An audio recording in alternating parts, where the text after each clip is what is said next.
à l'Église de Dieu réunie à Anyama et Bempé, aux fidèles en Jésus-Christ venus de divers horizons, que la grâce et la paix vous soient données de la part de Dieu, notre Père, et du Seigneur Jésus-Christ, notre Sauveur. Amen. Amen. Invoquons le Seigneur.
secrétaire du district, quel est le serviteur de Dieu qui a été régulièrement appelé par Dieu et qui a été affecté par la conférence annuelle à la tête du district d'Anyama pour être responsable du district devant Dieu, devant le synode, devant nous et la conférence annuelle.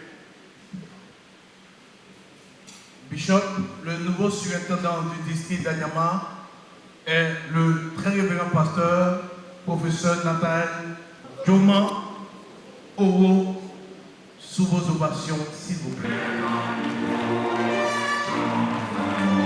Acclamation, acclamation, acclamation.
Bien-aimés dans le Seigneur, nous sommes réunis ce matin pour installer dans la charge de surintendant du district d'Anyama le très révérend pasteur professeur Nathanaël Joma Owo, affecté par la conférence annuelle en ses assises extraordinaires des 12 et 13 juillet 2022 au temple du jubilé de Cocody.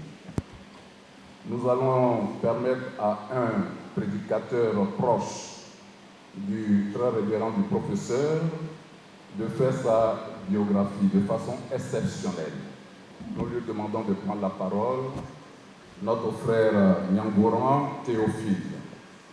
Le curriculum dicté d'un individu est une lanterne accrochée dans le dos et qui éclaire la carrière accomplie. Fin de citation. En ce jour béni du 3 juin 2023, nous avons ainsi l'honneur, doublé de l'agréable pouvoir, de présenter la vie et l'œuvre d'un homme de valeur. Cet exercice, devrais-je préciser, ne consiste point en une présentation ostentatoire, mais il a pour vocation de bénir le Seigneur et de servir d'exemple de persévérance et d'abnégation pour les jeunes générations dans l'Église et même dans notre pays. Que dire? Au début de la décennie qui précède l'indépendance de la Côte d'Ivoire, le paisible village d'Evempé reçoit sur cette terre un bébé particulier baptisé Owo Jomo Nathanaël. Après le cycle primaire effectué à Evempé et à l'épée, le jeune Nathanaël est accueilli par la ville historique de Grand-Bassam pour ses études secondaires sanctionnées par le BPC. En 1974, il intègre l'école de théologie de Porto Novo au Bénin. Il en sort à Calcutta avec le bac en théologie. De 80 à 83, il étudie à la faculté de théologie de Yaoundé au Cameroun et obtient la licence en théologie. Revenu en terre de Dieu, il satisfait à 3 années de proposana dans les circuits de Lakota, Grand-Bassam et Bongwanou, qui permettent sa consécration comme pasteur, révérend pasteur de l'église méthodiste protestante méthodiste de Côte d'Ivoire, le 13 février 1985. Celui que nous présentons aujourd'hui est aussi un père de famille qui, en 1981, a convolé en Juifs Nord avec Dame Mobio Yiwor Sarah, une dame dont la beauté sublime n'a plus aucune ride 40 années après. De cette union bénie,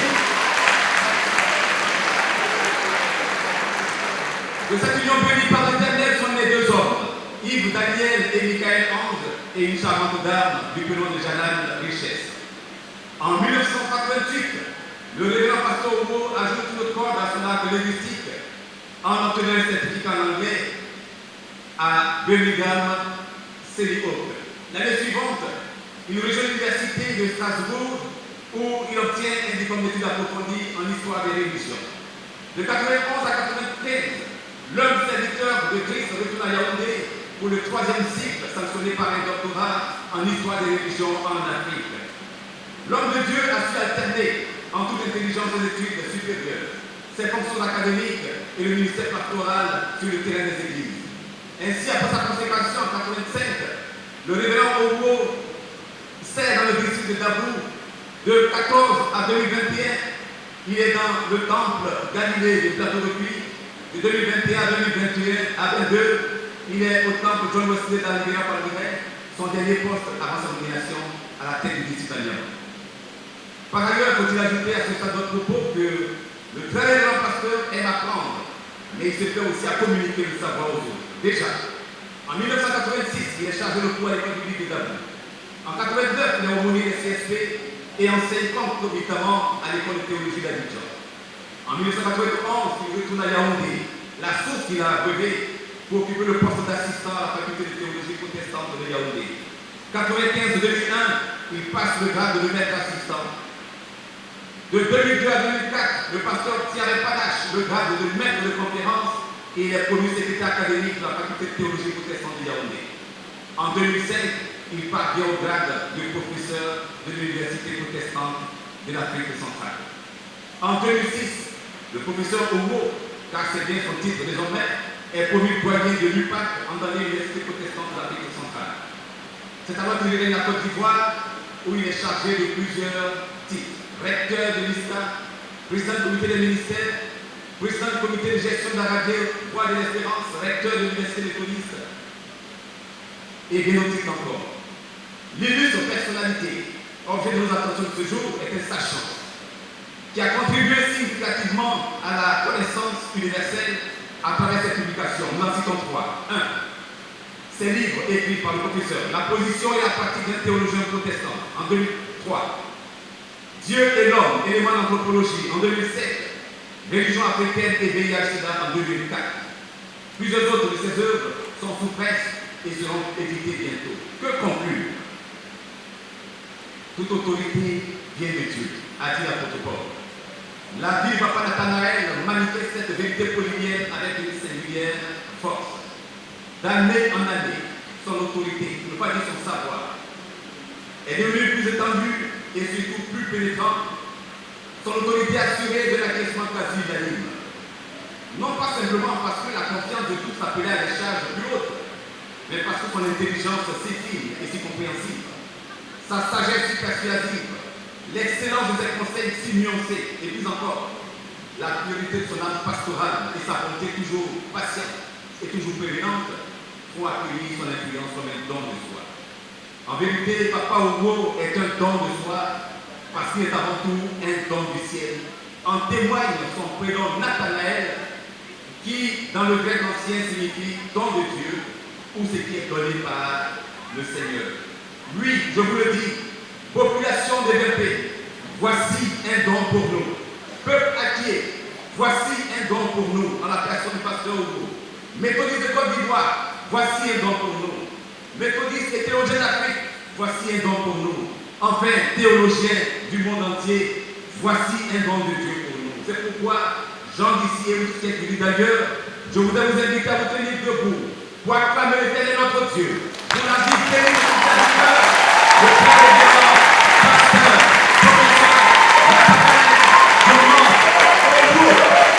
le très révérend pasteur, Très révérend pasteur, professeur Nathanaël Dioma Owo, chers collègues, reçoit ici même nos chaleureuses félicitations et fraternelles salutations dans le Seigneur.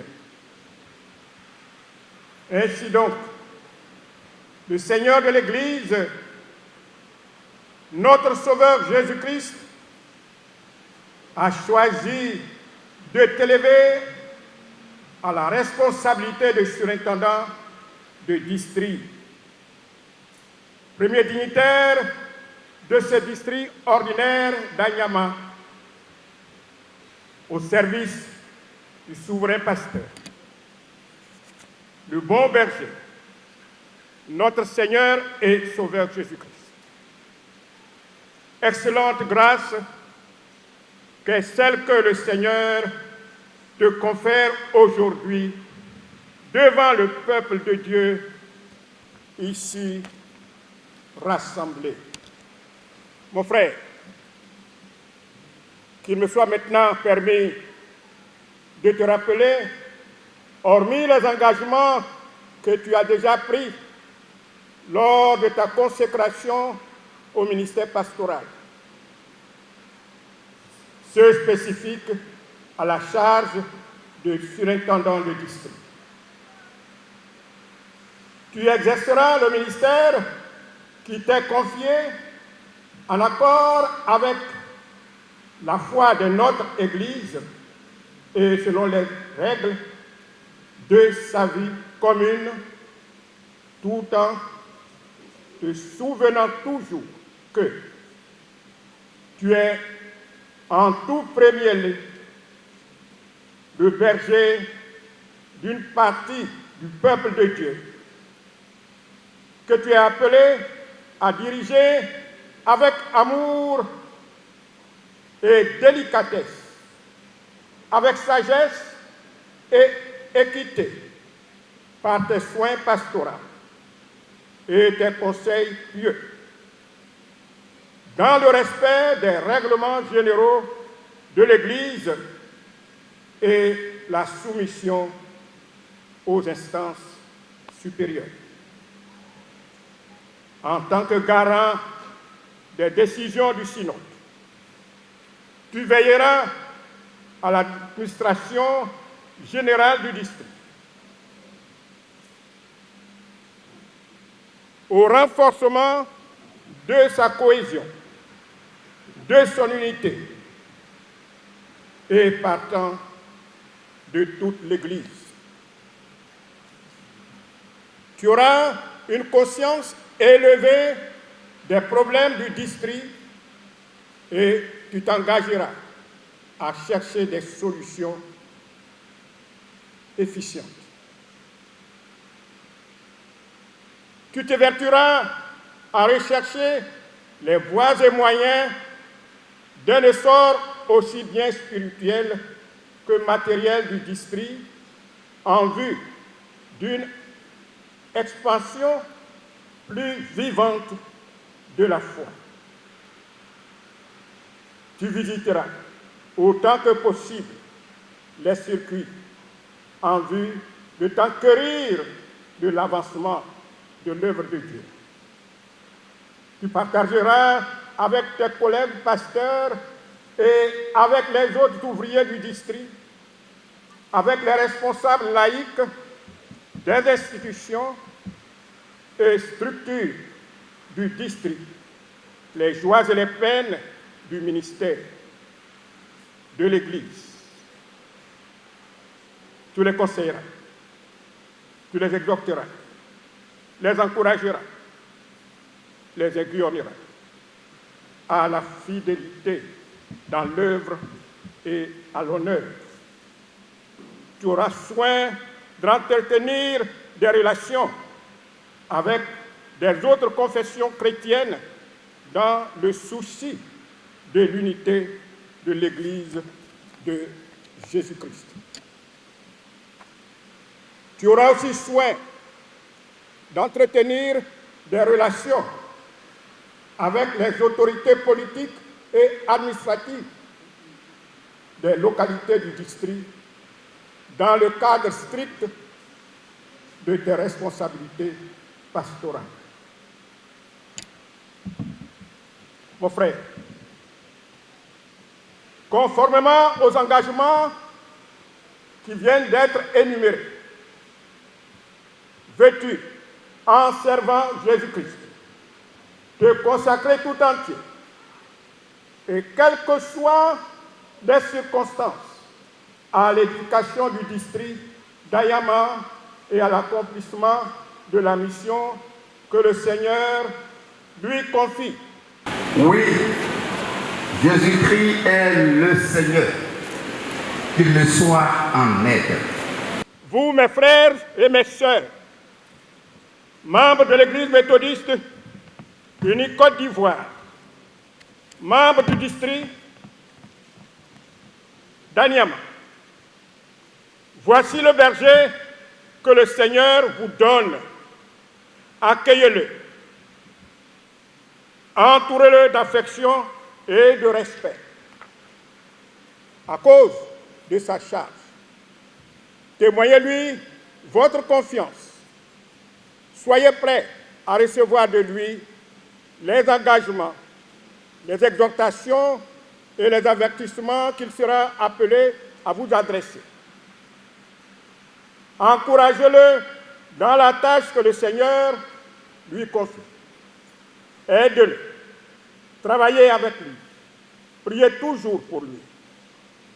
Si ce sont bien là vos intentions, veuillez vous lever et répondez par le chant du cantique numéro 292.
Au nom du Père, du Fils et du Saint-Esprit, tu es installé dans la charge de surintendant du district d'Anyama pour exercer le ministère qui t'est confié auprès de tes frères et sœurs par la grâce de Dieu.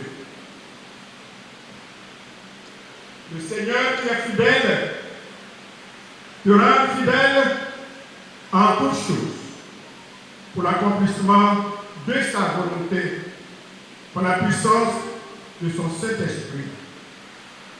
Amen. Amen. Nous installons officiellement surintendant du district d'Anyama.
président de l'AICA d'industrie, vous avancez également.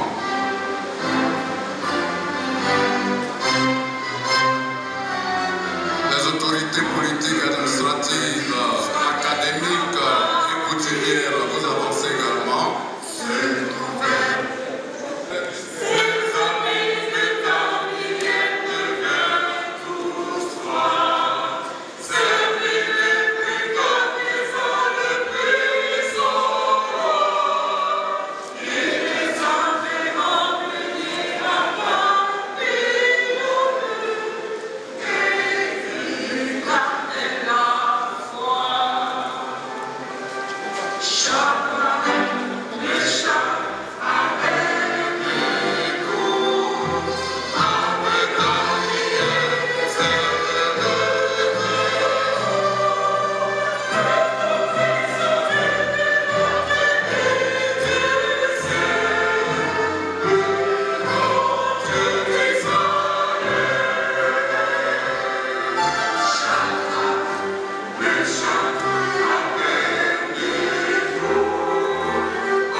auprès de vous.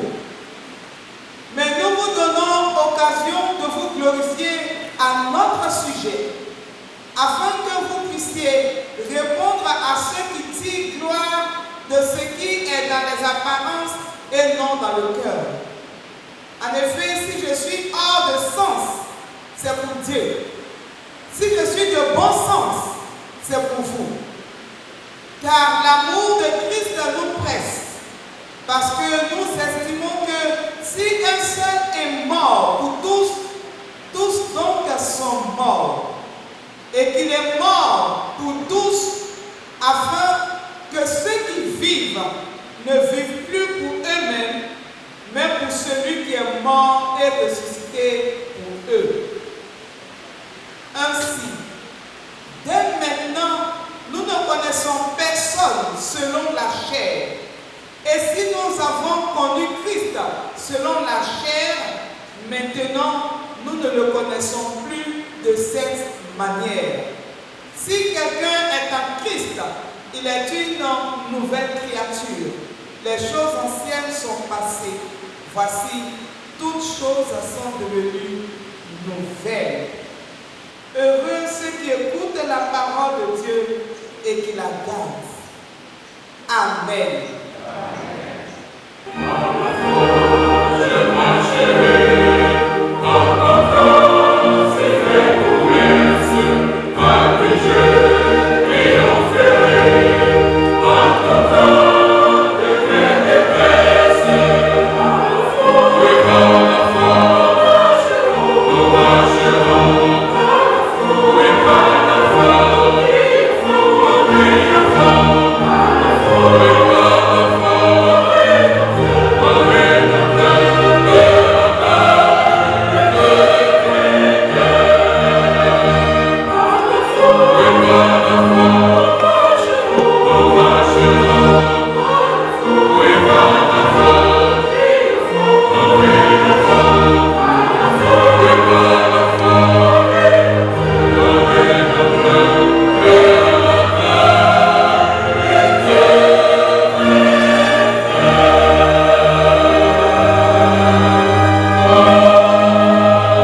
désormais, nous connaissons non plus personne à la manière humaine. Si nous avons connu le Christ à la manière humaine, maintenant, nous ne le connaissons plus ainsi. 2 Corinthiens chapitre 5, verset 16. Pour l'apôtre Paul, connaître quelqu'un selon la chair ou à la manière humaine, c'est le connaître dans sa vie naturelle. C'est le connaître selon sa position extérieure, riche ou pauvre, savant ou ignorant, noir ou blanc. Tout cela, Paul dit, doit disparaître. Parce qu'il est en train de dire aux hommes, aujourd'hui, là, quand vous voyez des gens s'intéresser aux gens, c'est parce qu'ils ont un intérêt particulier. Ils ne s'intéressent pas aux pauvres, mais ils s'intéressent toujours aux gens nantis. Pourquoi? Parce qu'ils ont quelque chose à apprendre. C'est extérieurement. Ce qui paraît être à l'extérieur, c'est ça qui attire les gens. Saint Paul dit, aujourd'hui là, mettez ça là à terre. Il est sous vos pieds, vous écrasez. Mais plutôt, apprenez à connaître Christ d'une autre manière. Le chrétien ne connaît, ne cherche. Le chrétien n'aime dans ses frères et sœurs que la vie nouvelle et les fruits que cette vie nouvelle ou que cette vie nouvelle apporte. Ce que le chrétien doit chercher en son frère, c'est la vie nouvelle. Et les fruits que cette vie nouvelle apporte. Voilà. Chers amis, nous allons ensemble faire cet exercice-là, ce que Saint Paul dit. Mais cette fois-ci, je ne vais pas dégager de ce texte le contexte historique. Contexte ici, contexte ici, contexte ici, pour tirer une conclusion. L'Église a lancé depuis l'année dernière, PL nationale, l'Église a lancé depuis l'année dernière Église et tradition. Pourquoi?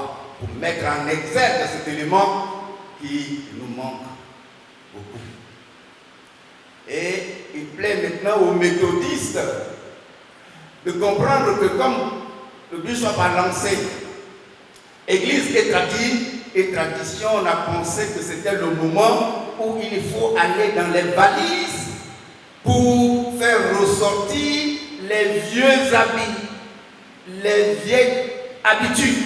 C'est ça. Et quand nous nous rassemblons, il faut voir nos femmes, nos hommes arborer la tradition années 50. Oui, mais c'est ça.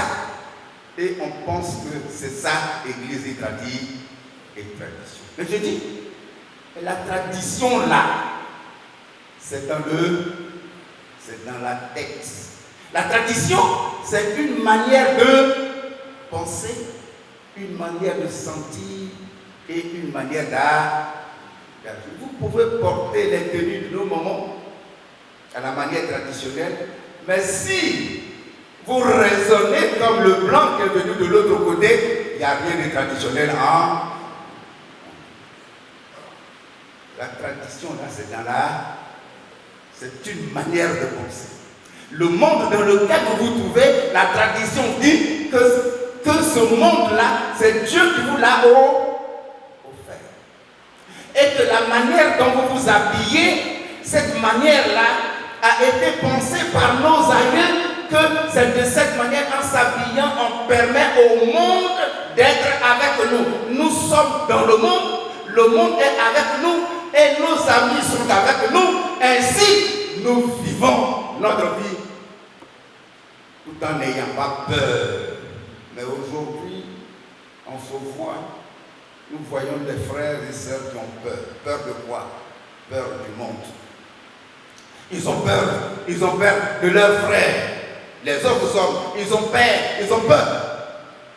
de tout ce qui se fait. Et comme ils ont peur, qu'est-ce qu'ils font? Ils aiment chercher à se cacher sous autre aspect. On ne peut pas aller au village parce que là-bas il y a des sorciers. Oui, on ne peut pas aller à l'église comme on le veut. Mais si on vient à l'église, il faut barricader les choses. Et vous voyez les chrétiens, tellement qu'ils ont peur que quand ils sont en réunion, allez-y assister le tonnerre d'alléluia, le tonnerre d'amen, le tonnerre d'amen, amen, amen. Tout simplement parce qu'ils cherchent quelque chose pour chasser cette peur. Je ne suis pas en train de dire que je suis contre les amens. Parce que j'enseigne que amen, s'il faut le dire, il faut le dire trois fois. Car l'évangile dit, Jésus le dit. Hein? Il y avait l'histoire initiée par un roi. Un roi avec son jeune prince. Et l'histoire s'intitule de cette manière-là. Éclaire-moi sur le sentier de la vie. Éclaire-moi sur le sentier de la vie. Éclaire-moi sur le sentier de la vie. Il avait donc un fils unique et il s'est dit, pour que tu puisses bien te préparer et que tu puisses parfaire ton apprentissage de la vie, je vais t'envoyer auprès d'un vieux sage. Et il arrive au pied de ce sage et il dit, éclaire-moi sur le sentier de la vie. Le vieux répond, les paroles que je vais te dire ici vont tout de suite s'envoler. Mais nous allons faire un exercice. L'exercice que nous allons faire, le voici. Tu vas devant toi, tu vas trouver 3 portes. Et sur le linteau de chacune de ces portes,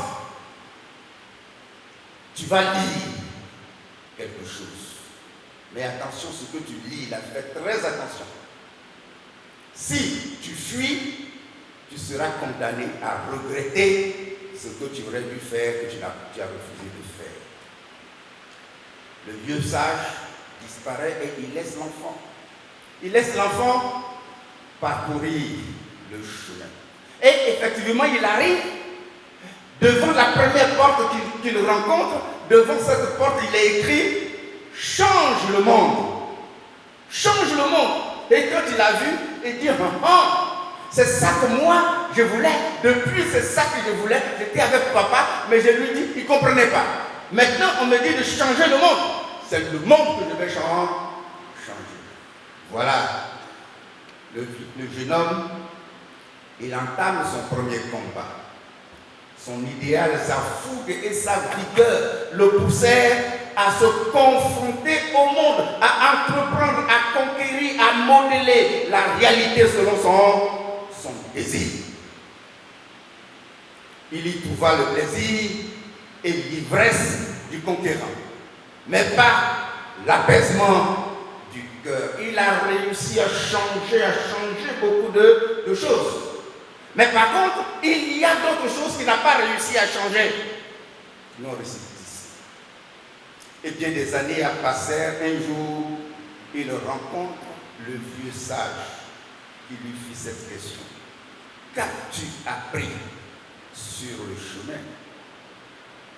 J'ai appris, répondit le prince, à discerner ce qui est en mon pouvoir et ce qui m'échappe, ce qui dépend de moi et ce qui n'en dépend pas. C'est bien, dit le vieil homme. Utilise tes forces pour agir sur ce qui est en ton pouvoir. Oublie ce qui échappe à ton emprise. Et il est parti. La première chose, combat.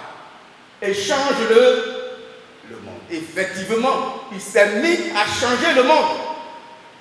À la fin, il a trouvé qu'il y a certaines choses qu'il ne peut pas changer. Par contre, il y a d'autres qu'il a pu changer. Et puis, il poursuit et il se trouve en face d'une deuxième porte. Et devant cette porte, sur cette porte, il est écrit « Change les autres ». Premièrement, c'est changer le monde. Deuxièmement, c'est changer les autres. Il dit c'est ça. C'est ça que je vais faire. Alors, il s'est mis à changer les autres. Tout ce qui le déplaît dans les autres, il faut changer. Alors, il s'est mis à combattre les autres afin de changer leur comportement. Peu après, il rencontre le vieux qui lui dit « Mais qu'est-ce que tu as appris sur ton chemin, sur le chemin ?» « J'ai appris, répondit le prince, que les autres ne sont pas la cause ou la source de mes joies et de mes peines, de mes satisfactions et de mes déboires. Ils n'en sont que le révélateur ou l'occasion. C'est à moi que prennent racine toutes ces choses. » Le vieux lui dit, tu as raison. Parce que les autres là qui sont devant toi, si tu trouves qu'aujourd'hui, ils ne sont pas la cause de ton problème, les autres, parce qu'ils sont devant toi, ils te permettent de découvrir ce qui se passe en toi. Ils révèlent en toi ce qui est caché et ce qui te dérange. Ce ne sont pas les autres qui te dérangent, mais c'est ce qui est caché en toi qui te dérange. Et les autres te permettent de découvrir cela. Alors, mais puisqu'ils sont là devant toi pour te révéler ce qui est caché en toi, mais pourquoi tu vas t'énerver contre eux?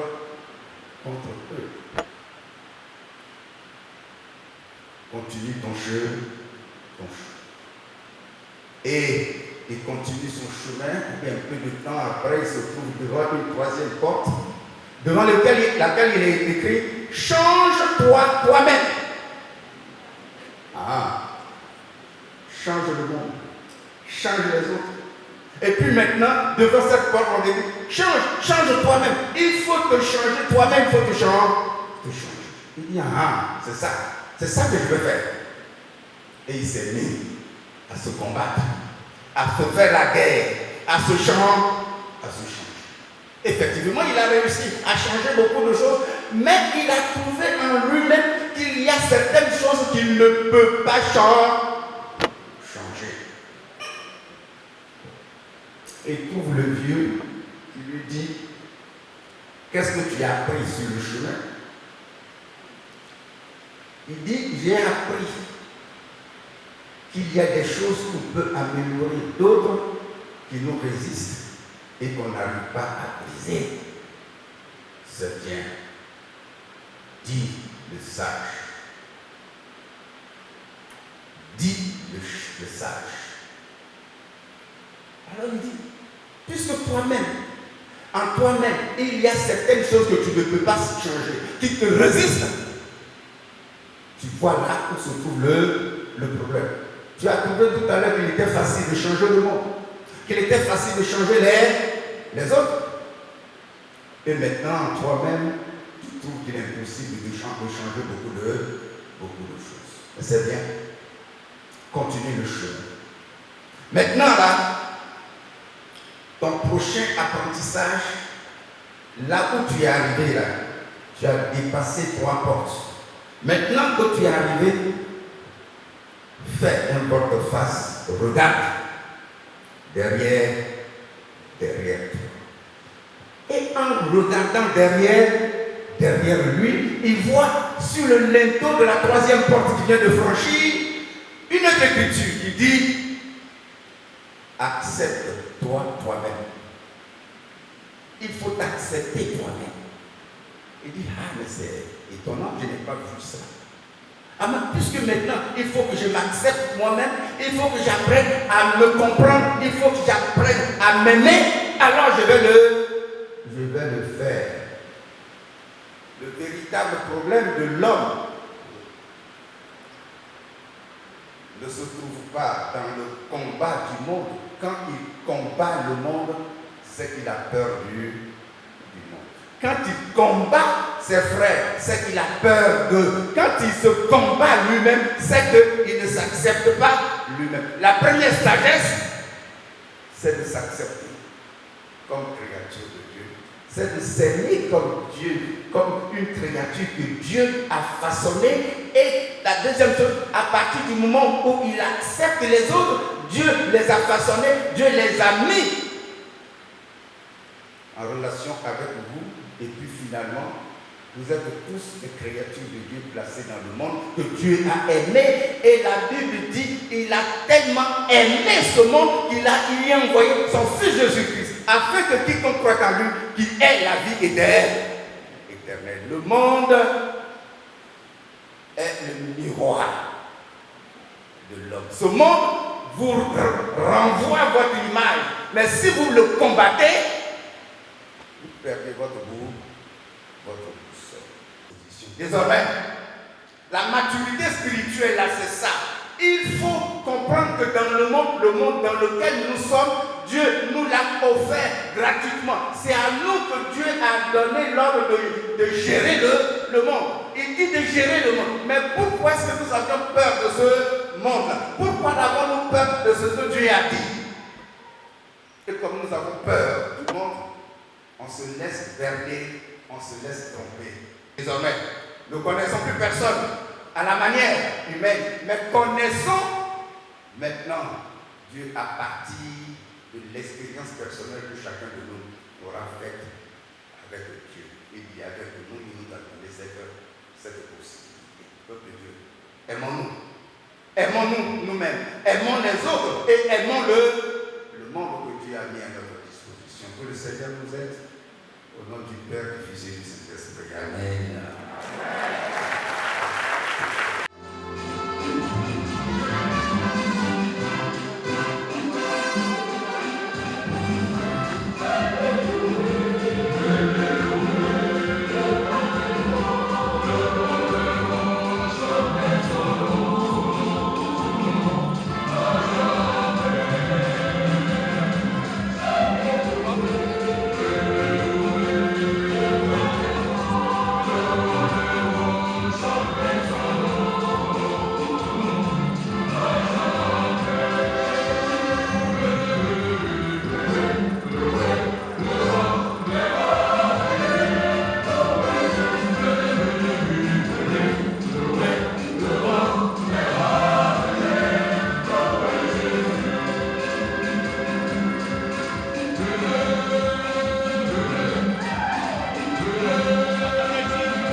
À celui qui peut, par la puissance qui opère en nous, faire infiniment au-delà de tout ce que nous demandons et pensons. À lui soit la gloire dans l'Église et en Jésus-Christ, dans tous les âges, au siècle des siècles. Que la bénédiction du Dieu Tout-Puissant, le Père, le Fils et le Saint-Esprit soient sur vous et demeurent toujours avec vous. Allez, oui, allez dans la paix, dans la joie que vous confère le Saint-Esprit. Amen. Amen.